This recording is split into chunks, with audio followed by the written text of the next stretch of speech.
கர்த்தரின் நாமத்துக்கு ஸ்தோத்திரம் உண்டாவதாக. இதனாலே தேவனுடைய வார்த்தை கொடுக்க தேவனுக்கு பெரிய கிருபைக்காக தேவனுக்கு நன்றி சொல்றேன். இதனாலே லூக்கா 10ஆம் அதிகாரத்துல 38 வசனத்துல 42 வசனம் வரைக்கும் பார்க்கும்போது வசனத்துல என்ன போடுறதுன்னா, ஏசப்பா பிரயாணமா போயிட்டு இருக்கும்போது அங்க என்ன செய்றாங்க, மார்த்தாள் என்ற சகோதரி ஏசப்பாவை அவங்க வீட்டுக்கு கூட்டிட்டு போறாங்க. வாங்கிச்சு கூட்டிட்டு போயிட்டு அவங்க சொல்றாங்க, அவங்களுக்கு வந்து மரியாதை என்ற ஒரு சகோதரி இருந்தாங்க. அந்த சகோதரி வந்து அவள் இயேசுவை பார்த்துருந்தா வந்து உட்கார்ந்தா. வசனத்தை அவள் பேச பேச அவள் கவனமா கேட்கிறான். மார்த்தாளுடைய சகோதரி வந்து கவனமா கேட்கிறாங்க.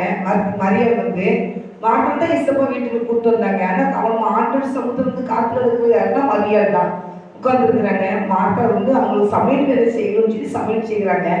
ஆனால் மரியாதை வந்து ஆண்டவர் சமுத்திரம் வந்து உட்கார்ந்துட்டு இருக்கிறாங்க. அந்த நேரம் வந்து அவங்க சொல்றாங்க, ஆண்டவரே நான் வந்து ஒத்தியிலேருந்து வேலை செய்யறேனே, உங்களுக்கு கவலையா இல்லையா? அவன் வந்து இப்படி வந்து உட்கார்ந்துட்டு இருக்கிறான், அவளுக்கு வந்து என்னோட ஹெல்ப் பண்ண வர சொல்லுங்கன்னு சொல்லி அவன் கேட்குறான். அப்போ ஆண்டவர் சொல்றாரு, ஏசு அவளுக்கு மார்த்தாள் நீ அநேக காரியம் குறித்து கவலைப்படுறேன், தேவையான ஒன்று மரியாதை தன்னிட்டு நல்ல எடுப்படாத நல்ல பங்கை தெரிஞ்சிருந்தாலும் ஆண்டு சொல்றாரு.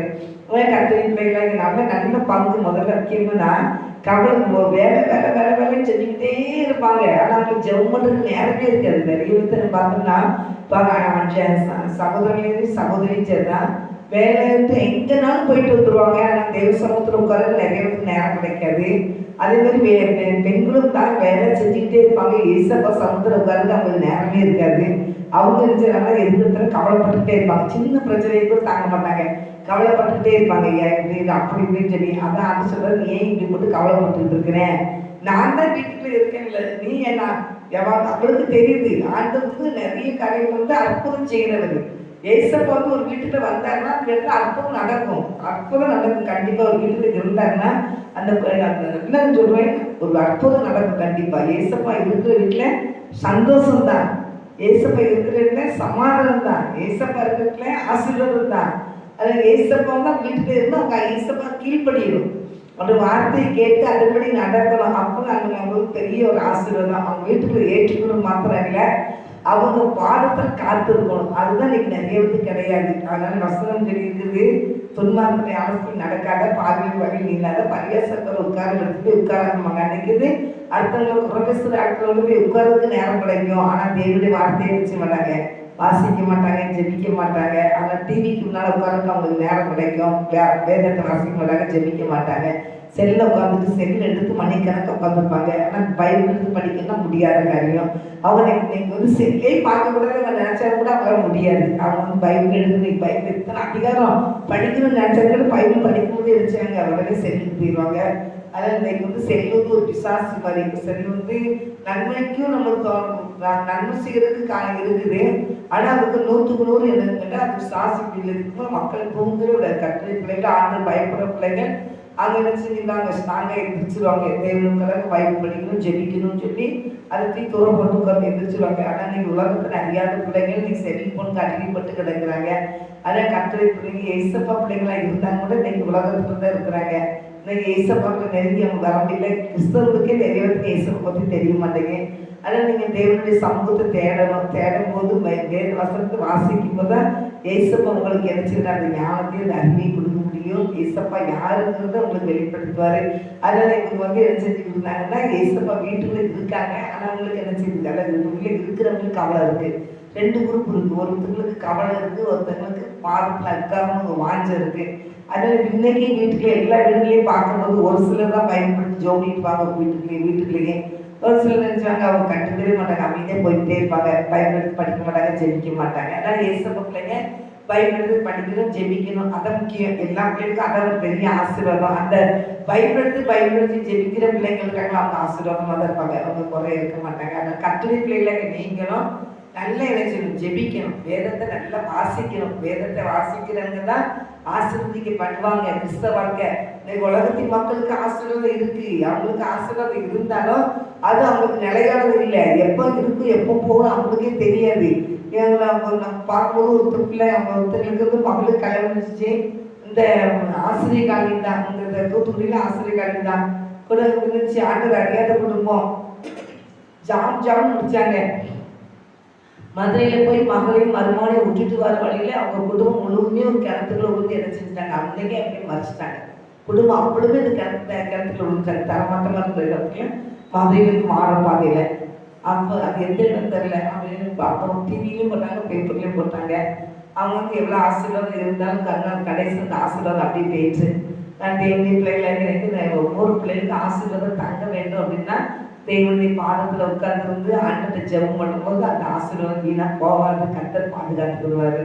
அதனால் ஏசப்பட்டு உங்களுக்கு நினைச்சிங்க கொடுங்க. எப்பவும் நீங்கள் ஜெபம் பண்ணுங்க, செடிங்க. நல்லா காலையில் தூங்கி முடிச்சோன்னு நல்லா பல்லெல்லாம் தேய்ச்சிட்டு நல்லா பல் தேய்ச்சிட்டு நல்லா பைபிள் படித்து ஜெபம் பண்ணுங்க, கர்த்தருக்கு ஆசீர்வதிப்பார். நைட்டு பைபிள் படிக்க ஜெபம் பண்ணுங்க, கர்த்தருக்கு ஆசீர்வதிப்பார். அதான் தேவ பிள்ளைகளை நீங்கள் ஆண்டவரோட பேசுவோம். வழியெல்லாம் அவரை நினைத்து கொள்ளுங்கள் அப்படின்னு சங்கீதத்தில் இருக்குது.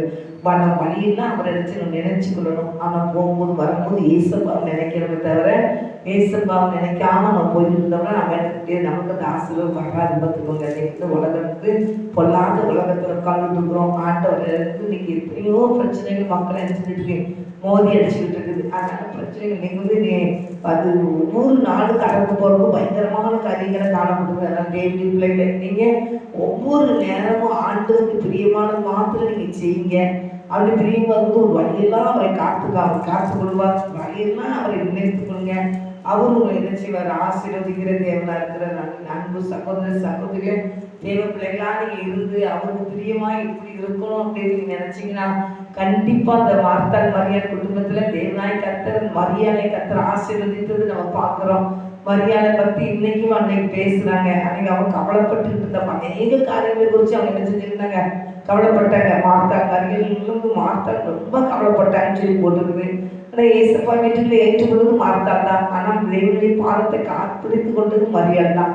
ஆனால் மரியாதை போல தனி விட்டு எடுப்படாத நல்ல பங்கு தெரிந்தெடுத்தான்னு சொல்லி ஆண்டவரே சாட்சி சொல்றாரு. அந்த ஏசப்பா சாட்சி சொல்றாரு. நம்ம என்ன செய்யணும்? தேவனுடைய பாதத்தை இருந்து பற்றிக்கொள்ளும் போது கர்த்தர் நம்மளை என்ன செய்யறாரு? ஆசீர்வதிக்கிற தேவனா இருக்கிறார். வசனம் போட்டிருக்கு. 37ஆம் சங்கீதத்தில் போட்டிருக்கு. 5ஆம் வசனத்தில் போட்டிருக்கு. உன் வழியை கர்த்தருக்கு ஒப்புவித்து அவர் மேல் நம்பிக்கையாயிரு, அவரே காரியத்தை வாக்கிய பண்ணுவான்னு போட்டிருக்குது. 4ஆம் வசனம் போட்டிருக்கு. கர்த்தரத்தின் மனமகிழ்ச்சியை இரு, அவர் உன் இதயத்துக்கு வேண்டுதலாம் அவனுக்கு அருள்ச்சிவார் சொல்லி நம்ம எல்லாருமே கவலைப்பட்டு நீ கண்ணீர் வச்சுக்கிட்டோம்னா நம்ம ஒரு ஆசீர்வாதத்தை பெற்றுக்க முடியாது. கவலையே படக்கூடாது. மனுஷன் வந்து கவலை வந்து இருந்தா ஏசப்பா நீங்க நினைங்க. ஏசப்பா நினைக்கிறது இருந்து சந்தோஷம் வந்துடும். ஏசப்பாவே வந்துடுவாங்க. நீ பயப்படாத, நம்ம கூடவே இருக்கேன் அப்படின்னு சொல்லுவாங்க. அதனால ஏசப்பா பிடிச்சிக்கோங்க. கர்த்தருக்கு மனமகிழ்ச்சி ஏறு, அவர் உன் இதயத்துக்கு வேண்டாம் உனக்கு அருள் செய்வார். உன் வழியை கர்த்தருக்கு ஒப்பித்து அவர் மேல் நம்பிக்கை ஏறு, அவரே காரியத்தை வாய்ப்பு பண்ணாரு. அவரை நீ நம்பிக்கையா இருக்கு. அவர் மேல நம்பிக்கை இருந்தாலே போதும். அவர் மேல நம்பிக்கை இருந்தாலே ஏசப்பா மேல நம்ம நம்பிக்கை இருந்தாலே அவரே காரியத்தை எல்லாம் வாய்ப்பு பண்ணுவார். கர்த்தருடைய பிள்ளைகளுக்கு பிள்ளை யாருமே நம்பிக்கை இருக்காங்க, யாருக்குள்ள நம்பிக்கை இருக்காங்க. எத்தனையோ பேரு மனிதருக்கு மேல நம்பிக்கை வச்சுட்டு ஓடிட்டு இருக்கிறாங்க. எங்களுக்கு அவங்க பார்த்துருவாங்க, இவங்க பார்த்துருவாங்கன்னு சொல்லி. ஆனா அந்த கால சூழ்நிலை வரும்போது எல்லாருமே கைவிட்டு போயிடுவாங்க. யாரும் அவங்க நம்பி இருந்தாலும் அவங்க கைவிட்டு போயிடுவாங்க. நான் ஏசப்பா நீங்க நம்பி இருந்தீங்கன்னா ஒருபோது ஏசப்பா உங்களை கைவிட்டு போகவே மாட்டாங்க. அவர் வந்து நல்ல ஒரு தெய்வம். நமக்கு வந்து அவர் ஒரு தகப்பன். அவர் தகப்பன் வந்து ஒரு பிள்ளைகளை வந்து எப்படி அவங்க பாதுகாப்பாங்களோ அவ்வளோ அழகா அவர் எழுச்சி பாதுகாப்பாரு. அதனால தேவனுடைய பிள்ளைங்க தகப்பன் நம்மளை தூக்கி சுமக்கிறது போல ஒரு வசனம் இருக்கு. தகப்பன் பிள்ளை தூக்கி சுமக்கிறது போல அவர் என்ன செய்யறாரு? சுமக்கிறார் ஆண்டவர். இந்த 103ஆம் சங்கீதத்துல 13ஆம் வசனம் இருக்கு. தகப்பன் தன் பிள்ளைகளுக்கு இறங்குறது போல கர்த்தருக்கு பயந்தவர்களுக்கு அவர் இறங்குறான்னு போட்டிருக்குது. அதனால நமக்கு அவர் பயப்படுறவங்களுக்கு அவர் இறங்குறாரு. எந்த காரியத்திலையும் அவர் நமக்கு இறங்கி ஒரு நன்மை செய்கிற தேவனா இருக்கிறார். தேவனுக்கு நீங்க பயந்துருங்க. ஆண்டவர் வந்து நம்ம கூட தான் வருவார். எங்க போனாலும் ஏசப்பா நம்ம கூட தான் இருப்பாங்க. எங்கேயும் நம்மளை விட்டு போகவே மாட்டாங்க. அவர் தாவீதுக்கு சொல்வாரு, என் நினைவுகளை நீ தூரத்திலிருந்து அறிகிறீரு, உமக்கு மறைவை நான் எங்க போக முடியும் அப்படின்னு பாரு. அவருக்கு மறைவை எங்கேயும் போக முடியாது. முன்புறத்துல நீங்க இருக்கிறீர்கள், பின்புறத்துல இருக்கிறீர்கள், பாதாளத்துல படுக்கிறது அங்கேயே நீங்க இருக்கிறீர்களே, தாயின் கருவில உருவாக்குறதுக்கு முன்னாடி நீங்க என்ன பேர் சொல்லி அழைச்சிட்டேரு அப்படிலாம் நிறைய தாவீது வர்ணிப்பாரு ஏசப்பாவை. அதாவது ஏசப்பா ஃபுல்லா நிறைஞ்சிருக்கிறாங்க. இந்த உலகம் ஃபுல்லா நிறைஞ்சிருக்கிறாங்க. ஒவ்வொரு மனிதர்களையும் பார்த்துக்கிட்டே இருக்கிறாரு. மனுஷங்களாம் எப்படி இருக்காங்க, எதுக்காக இந்த உலகத்தை படைச்சிட்டு மக்களுக்கு இந்த பூமியை கொடுத்துருக்கிறாரு. எல்லாரும் ஆண்டு பயணிச்சிங்க நல்ல எல்லாத்தையும் அனுபவிச்சு சொல்லி கொடுத்துருக்கிறாரு.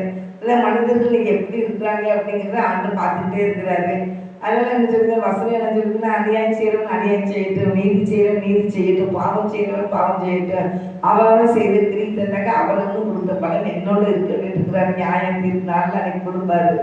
எங்க கொட்டுறாரோ தெரியல, கொட்டுவார் எல்லாத்தையும். அதனால நீங்க ஆண்டவரே நான் உங்களுக்கு பிரியமாவே இருக்கணும்ப்பா, நான் பயந்து நடக்கணும்ப்பா, எப்போ நான் உங்களுக்கு பிள்ளையா இருக்கணும்ப்பான்னு ஒவ்வொரு நாளும் ஒவ்வொரு நிமிஷம் கூட நம்ம சொல்லணும். ஏசப்பா என்னை சிக்கன் பிடிச்சிக்கோங்கப்பா, நான் இன்னைக்கு எப்படி நான் இருக்கேன், நாளைக்கு பற்றி எனக்கு தெரியாது ஏசப்பா, என்னை சிக்கன் நீங்க பிடிச்சிக்கோங்க ஏசப்பான்னு சொல்லி ஒவ்வொரு நாளும் கர்த்தரை துதிக்கிற துதியினாலும் வாய் நிறைஞ்சிருக்கணும். ஆண்டவருக்கு நன்றி சொல்றது வாயினால நன்றி சொல்லிக்கிட்டே இருக்கணும். ஏசப்படைய ஆசிரியத்தை பெற்றுக்கொண்டே இருக்கணும். அவர் எப்போதும் நம்ம நினைச்சு மேல கண்ணோக்கமா இருக்கிறார். நல்லா கத்துக்கல நீங்க நான் அனாதேன், எனக்கு யாருமே கிடையாது அப்படின்னு நீங்க சொல்லாதீங்க. நம்மள தேவனாய் கத்த நம்மளை படைச்சது நம்ம கூட இருக்கிறாரு. அவங்க மனது கூட நம்ம விட்டு வெளியே போயிடுவாங்க. ஏசப்பா அவங்க கூட இருந்ததுனால ஒருபோதும் அவர் விளக்க மாட்டார். என்னென்ன தேவையோ தான் சந்திப்பாரு. எல்லா மனுஷங்க கண்ணிலையும் தயவுகளை கேட்பாரு.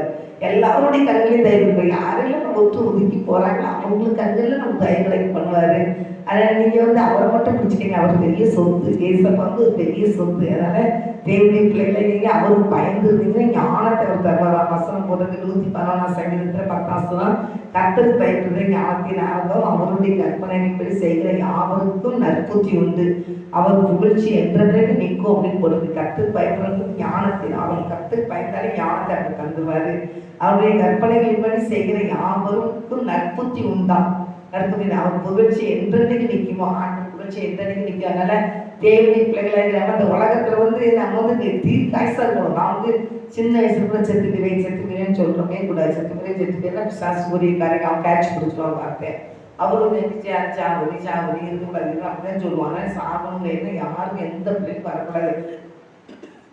நல்லா இருக்கணும், நல்ல தீர்க்காய்ச்சா இருக்கணும். நல்ல வயசாக்குற வரைக்கும் இந்த உலகத்துல இருக்கும். அந்த உலகத்துக்கு நீ வச்சு என்ன செய்யணும் சித்தத்துக்கு செய்ய மாட்டவரை, இந்த உலகத்துல எப்படி இருக்குன்னு எனக்கு சொல்லித்தாங்க ஆண்டவரை அப்படின்னு கேளுங்க. ஆண்டவர் எல்லாத்தையும் கரெக்ட் பண்ணுவாரு. சும்மா போட்டுக்கிட்டு செத்துக்குவேன் எதுக்கு நான் இருக்கு 50 பூமிக்கு பாடமா அப்படின்னு நீ சொல்லவே கூடாது. எங்கடா அப்படி சொல்லக்கூடாது. விசுவாசம் கொண்டு வர காரியம். ஆனால் தேடி பிள்ளைகளை நீங்க ஆண்டு பயந்து நடங்க.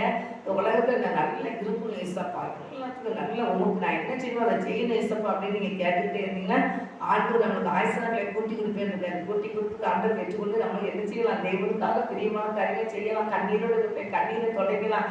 வேதனையோடு இருப்பேன், வேதனையை மாற்றுவதற்கு ஏசப்பட அன்பு சொல்லலாம். இன்னைக்கு இருக்கிற மக்கள் ஏசப்பா அறியாம இருக்காங்க. அவங்களுக்கு ஏசப்பை பத்தி என்ன செய்யணும் சொல்லணும். அந்த அவங்க அறியாமைகள் மறையணும். தேவனை கத்து நம்ம ஆசீர்வதிக்கணும். அந்த குடும்பங்களை ஆசீர்வதிக்கப்படணும், பிள்ளைங்க ஆசீர்வதிக்கப்படணும். அந்த குடும்பங்களை குழந்தைக்காக ஜெபிக்க சொல்லும் போது அவங்க ஜெபிக்கும் போது ஆசீர்வாதம் கிடைக்கும். அதான் தேவ பிள்ளைகாக யார் எப்படி போனா எனக்கு அப்படின்னு சொல்லிட்டு நீங்க வேலைக்கு போகக்கூடாது. அந்த பிள்ளைகளுக்கு என்னன்னு விசாரிச்சு அவங்களுக்கு என்னென்ன ஆண்டவர் சொன்னது ஆண்டவர் பற்றி சொல்லி அந்த ஆசீர்வாதம் அவங்க பெற்றுக்கொள்கிற அளவுல நம்ம நடந்துக்கிடணும். அது மாத்திரம் இல்லை, இந்த நாட்கள்ல இருந்து இந்த உலகம் நம்ம கடந்து போவோம். 9 நாட்கள் கடந்து போயிட்டே இருக்கோம். தேவனுடைய பிள்ளைகளை எல்லாரும் விசாரிக்க மாட்டாங்க. வசனம் என்ன சொல்லிருக்கு, அவர்களை விசாரிக்கிறவரா அப்படின்னா உங்க கவலையெல்லாம் அவர்களுக்கு வைத்து விட்டுங்கள் அப்படின்னு வசனுக்கு. அப்புறம் நான் சொல்லணும், கவலையெல்லாம் ஆண்டு சொந்தத்தில் வச்சிருங்க, ஆண்டவர் இந்த எல்லாம் பார்த்துருப்பாரு சொல்லுங்க. கத்தர் அப்படி அவங்க அப்படி கேட்பாங்க. கேட்கறவங்க கேட்கறவங்களும் சமாதானத்தை கொடுக்குற ஒரு பாத்திரம் நீங்க இருக்கிறதுக்கு ஆண்டு ரொம்ப உங்களுக்கு நினைச்சுவாரு. அவரு உங்களை ஆசீர்வதிக்கிறது என்ன இருக்கிற நீங்க கத்தருக்காங்க அவர் நாமத்தை மையப்படுத்திக்கிட்டே இருங்க. அப்போ கத்தவங்களை ஆசீர்வதித்து உங்களை கனப்படுத்தும், பேரை பெருமைப்படுத்தும், நீங்க ஆசீர்வாதமா இருப்பீங்க. கண்களை முடிச்சு வைப்பீங்க. அன்பு தகப்பனுக்கு வேலைக்காக நன்றி சொல்றேன் இசப்பா. இந்த வேலையை உடைய வார்த்தையை கொடுங்க. தேவனோட பெரிய கிருபைக்காக நன்றி இசப்பா. எல்லா மக்களுக்கும் உடைய வார்த்தை ஆசீர்வாதம் வரங்கிட்டு ஆண்டவரே உடைய சத்தத்தை கேட்டு சித்தத்தை செய்யட்டுப்பா. எல்லா குடும்பத்தையும் நீங்க ஆசீர்வதிங்க. ஆண்டவரை கேட்கிற ஒவ்வொரு குடும்பத்தையும் ஆசீர்வதிங்க. உடைய வார்த்தையை கேட்கிற எல்லா பிள்ளைகளையும் ஆசீர்வதிங்க. நான் மாத்திரம் என்னுடைய இயேசுவை நான் ஜெபிக்கிற நல்ல தகப்பனே ஆமென். ஆத்துமாவே கர்த்தரை ஸ்தோத்திரி, முழு சார்த்தை ஸ்தோத்திரி. ஆத்துமாவே கர்த்தரை ஸ்தோத்திரி, கர்த்தரை சகல உபகாரங்களை மறவாதே. ஆமென். கர்த்தரை ஆசீர்வதிப்பாராக. ஆமென்.